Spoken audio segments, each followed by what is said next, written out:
होनदों आरो लाइमुथिनि मानगोनां आफादगिरि आरो नेहाथारि आरो बिपिएफनि सोद्रोमा बिथांमोन आरो गुबुन जाफैनो हानाय बयखौबो हामबाय होनदों।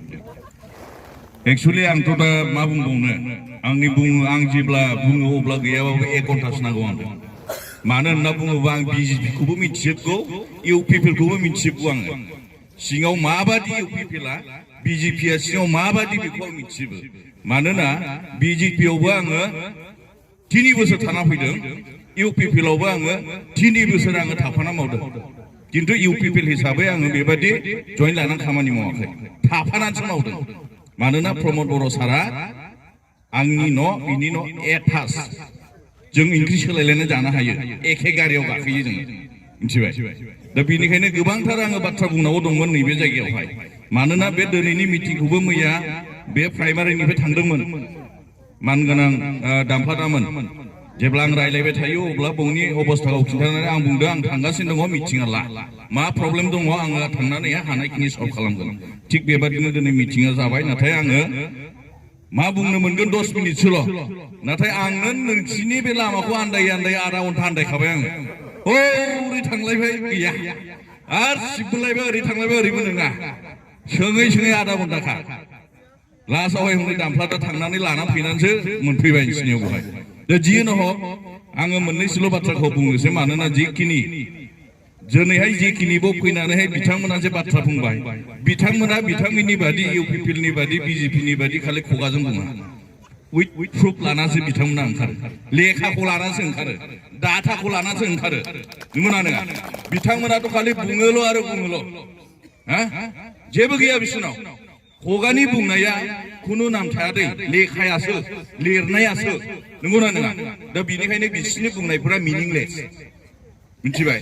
अनला खारियाव आगान थायैफोर बादिसो।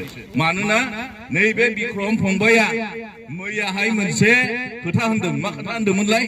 जे जिनिसा जुलाइनि 20 तारिखआव जाजोबनांगौ होननाया, 31 आगस्टआवहाय थारमाने अर्डारा जेखिनि मोनदों बेल' खामानिया जागोन बे बोसोरना। आरो बिसोरो 5 बोसोर मोनखाबाय, 24 नैबे 24 5 बोसोर मोनबाय बिसोरो। 25नि थाखाखौ बिसोरो मोना। 25नि थाखाखौ मार्चनि उनावहाय जाय सरकार दागोन, मानोना बिपिएफआनो सरकार दागोन, बिनिखायनो बिपिएफआसो मोनगोन, बिसोर मोना, मिथिबाय। दा खोथाया जाहैबाय गोबां खोथा दङ बुंनांगौ। दिनैहाय जिनिसा बिथांमोना होनलांखाबाय अरुण'दयनि खोथा, आइअएनि खोथाबो बुंबाय निस्सय, नङा होमबा?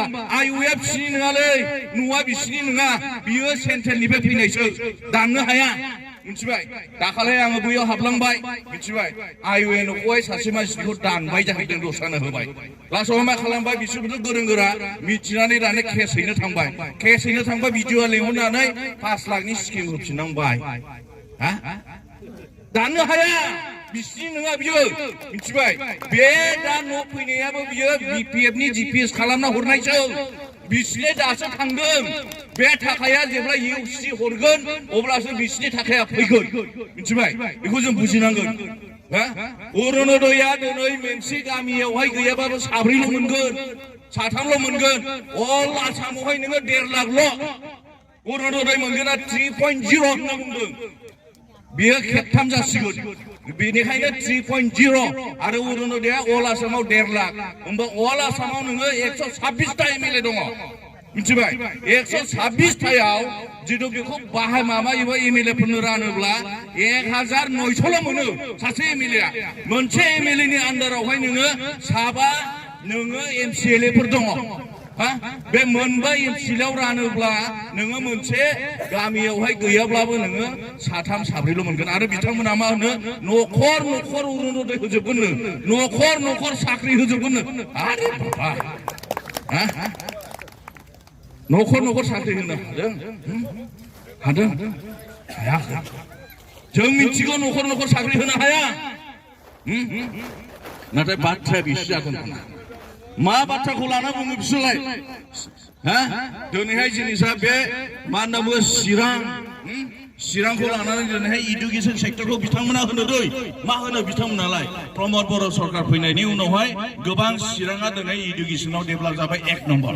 दानिया आंना कुइसना बिसो, हसाखै दिनै इउपिपिनि लिडारफोरा दिनैहाय थाङै थाङै स्टुडेन्टखौ फोरोंदों ना मास्टारा फोरोंदों? मास्टारा फोरोंदोंना दिनैहाय इउपिपिएल लिडारफोरा फोरोंहैदों मास्टार फोरोंनायखायनो बियो मोजां पास जादों क्रेडिटआ मास्टारनोसो होनांगौ नंगौना नङा गावसोरसो क्रेडिट लायो मा क्रेडिट दिनैहाय बिजोना मा बिजोना मा Vision बिसोरो थारमाने मोनसे पलिसि मोनसे प्लेनिं दा बिसोरनि प्लेनिंआ मा 17 बोसोराव जादों जाहैदों मा होनना बुङो बिपि एबा थारमाने लंथं फंथं जाजोबदों रायजोनि थाखाय खिन्थु बाथ्राया आं बेखौसो बुंनो नागिरदों 17 बोसोराव साख्रि मावग्रायाबो दिनै न' लुगोन गारि बायगोन नाथाय बिथांमोना सारि बोसोरावनो थांदो दिनैहाय सोरबा नमिनेटेड एमसिएलए ना बै बङाइगाव बिल्डिं लुबाय बे दुर्निति नङा नमिनेटेड एमसिएलए बिसिबां बेथन मोना 45,000 बेजोंहाय 2 कोटी हा बायनो हायोना बेजोंहाय 4-5 कोटीनि नोङो बिल्डिं लुनो हायोना हाया दुर्नितिया बिसोर 17 बोसोरनिफ्राय 20 बोसोरनि दुर्निति खालामबाय सारि बोसोरावनो मिथिबाय सारि बोसोरावनो बिसोर 20 बोसोरनि बिसोर दुर्निति खालामदों जिदु थगायदों जिदु सानदोंब्ला सोंहैयो बिथांमोना सासे इएमनि मामायाथ' मा होनना बुङो न'आ आंनि खाथियावहाय साहा बागान माबा लादों बहाय गाव फैलायथिया दस्राखौसो थुनहरो सानसेखालि आं वाक खालामनानै जिनो सोंबाय आङो खाथिनि मानसिनाव बे न'आलाय सोरनिब्रा होननानैहाय इएमनिलै मानसिया गसाइगावनि क'क्राझाराव दा 3 थाला बिल्डिं लुबाय दुर्निति खालामाबा बिदि लुनो हायो नामा सारि बोसोराव हायो हाया मिथिबायना जोङो जे बाथ्रा बुंगोन जोङो सैथोखौ बुंगोन जों असाथिखौ बुङा मानोना बिथांमोनाबो जेखौ दिनै बुंफैदों लेखा लानानैसो बुंफैदों लेखा लाना बुंफैदों दाखालाय होनखाबायना शान्तिनि बे बिसोर मा बुङो अरुणोदय न' आरो शान्ति बाथ्रा बुंबाय थायो शान्तिया हाग्रामाया अशान्तिया हाग्रामाया खालामग्रा नङालै मानगोनां हाग्रामा महिलारि सारा अशान्ति खालामग्रा नङा दाखालाय सोर होनदों जोंनि राव नङा बियो सीएमआ गावनो प्रुफ होलांदों मा प्रुफ होलांदों जाय मानसिया मेगन सायो जाय मानसिनावहाय नोङो लबि दङ जाय मानसिया नायनो हाया बे थालैबा बियो अशान्ति जागोन मानोना बै समाव होनदों जेब्ला नोङो 2003 आव एकर्ड जादों बिटिसिआ बे बिटिसि एकर्डआवहाय नोङो 50% शान्ति फैदोंमोन 50% शान्ति फैया जोंनि बिदा फंबाय एनडिपि आरो जोंनि आबसुनि बिदा फंबायफ्रा मुभमेन्ट खालामनायखायनो थारमाने शान्तिया फैजोबाखै खिन्थु 2020 नि 20 सेप्टेम्बर जानुवारियावहाय जेब्ला पिस एकर्ड जादों बेयाव शान्तिया फैदों शान्तिया फैदों नाथाय बाथ्राया जाहैबाय मा हसाखै दिनै शान्ति जादोंना बिथाङा दहाय होनदों रन्जन दैमारिया बहाय एकर्ड जानानै बे जेलाव थाफिननाया बे शान्ति जायो नामा खुनु एकर्डआव बे गैया होनना बुंदों होमबा अशान्ति खालामग्रायासो गावसोर दिनैहाय सिप जानो थाखाय दिनैहाय जिनिसा बियो रेलाव मा होनोमोन लामा जथेनो थाखाय स्टुडेन्टफोरखौ लांदों स्टुडेन्टफोरा बोरैहाय लेखा फरायनो मोनगोन गावनोथ' लानो थाङोमोन ना लामा जथेनो मानो नंगौना नङा होमबा नों स्टुडेन्टफोरखौ दिनैहाय जिनिसा हाग्रामानि समाव बेबायदि ओंखाराखै होनबा जागोन नामा बहुत खोथा दङ बहुत जों जे बाथ्रा बुंगोन जों सैथोखौ बुंगोन आरो नोंथांमोना बेखौ बिजिरनानै नाय नंगौना नङा जों बखिनो थाङाखै रावखौबो जों जे बाथ्रा बुंदों नंगौ बाथ्राखौसो दिनै नोंथांमोननि गेजेराव दिनै जोङो बुंथिफैदों दा बेनिखायनो आं खावलायनो नागिरदों गोलाव बाथ्राखौ बुंनो हाला मानोना फार्स्टआवनो बन्द मिथिबाय खिन्थु गोबां बाथ्रा नोंथांमोननो मिथिहोनो गोसो दंमोन नाथाय मा खालामनो जोंना दाफ्लारायाबो होनबाय माइ हाग्रा गोजा बयबो आबाद मावग्रा गोजा 3:30 नङाबाथाय जाया आंथ' मिथिखागौ 4टा 5टाबा बन्द होमबाथ' नोङो मिटिङा 4टायाव जायोबाथ' मा बुंनो हागोन आंजोंथ' 3 4 फैगोन मानसिया होमब्लाथ' आं नोंनो 1 घन्टा नांखागौ बुंजोबनांगौब्ला दा आरामसे बुंनो सानब्लाबो आं ओरैबायदि बुंलांबाय माखासेखौ मोनसे बुजिखोना बुजिदियाथाय आं मिथिला बुजिदोंना बुजिदोंथ'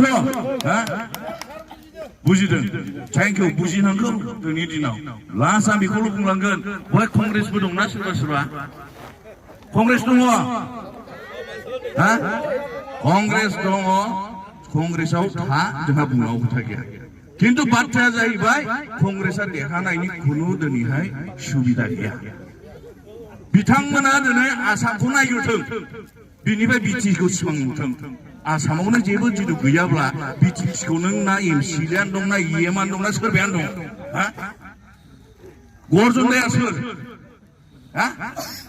आं रायाखै दै हगारबाबो गरजन्दा सरिलै आं नुहुरायाखै सैथो बाथ्राखौसो बुंनो नागिरदों हा गरजन्दाया नोङो केन्डिडेटमोन आंनावबो थांदों आं बिदा हिसाबै खुब मान होयो बिथांखौ आं बेखौ बार बार होनदों देरहायालै आदा नस्थ' खालामनाङा भटखौहाय नाथाय सियाल खालामफ्लांनानै बियो मा खालामहैबाय लास्टआवहाय ओरैबायदि एमपि इलेक्सनाव ओरैबायदि खालामबाय मिथिबाय बोरैबा बोरैबा लोगो लानानैहाय माइनरिटि भटखौहाय बिसोरो थुब्ला खालामहोबाय मिथिबाय मालबो हैबाय दानि इउपिपिएलजों कंग्रेसजों किसुमान लोगो लानानै जों इउपिपिएललै जोंबो होला खिन्थु जोंबो होला इउपिपिएलनो जों कंग्रेसजोंसो होजोबसै बिपि बा देरहानानै दंखायो खिन्थु मुस्लिम भटखौ बोरै गावहोनो हायो ख्रिस्टान भटखौ बोरै गावहोनो हायो बर'फोरनि भटखौ बोरै गावहोनो हायो मिथिबाय बेखौहाय सिन्था खालामनानै मा खालामबाय फैसाबो लांनानै हैबाय दाने मा खालामहैबाय नोंना मुस्लिमफोराबो हय सानबाय इउपिपिएलआ बुंथारबाय जों इउपिपिएलनो होला